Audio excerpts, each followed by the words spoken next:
रामायण का अंत भगवान राम के त्याग और उनके अंतिम जीवन के साथ जुड़ा है। लंका विजय के बाद राम सीता और लक्ष्मण के साथ अयोध्या लौटे। अयोध्या में उनका भव्य स्वागत हुआ और राम ने राजतिलक ग्रहण कर राम राज्य की स्थापना की। यह काल समृद्धि और न्याय का प्रतीक बना। कुछ समय बाद अयोध्या के लोगों के बीच यह चर्चा होने लगी कि सीता रावण के पास लंका में रही थी। इन बातों ने राम को विचलित कर दिया, क्योंकि एक राजा के लिए जनता का विश्वास सबसे महत्वपूर्ण होता है। राम ने धर्म और कर्तव्य का पालन करते हुए भारी मन से सीता को वनवास भेज दिया। वन में ऋषि वाल्मीकि के आश्रम में सीता ने शरण ली।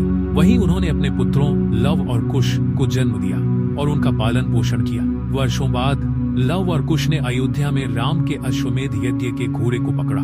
जब राम ने दोनों बालकों की वीरता देखी तो उन्हें पता चला कि वे उनके ही पुत्र हैं। सीता को अयोध्या बुलाया गया और अपनी पवित्रता सिद्ध करने के लिए कहा गया। लेकिन सीता ने पृथ्वी माता को पुकारा और कहा कि अगर वह शुद्ध और पवित्र है तो पृथ्वी उन्हें अपनी गोद में समा ले। उसी क्षण पृथ्वी माता प्रकट हुई और सीता को अपने साथ ले गई। राम का जल समाधि लेना सीता के बिना राम का मन अयोध्या के राजपाट में नहीं लगा।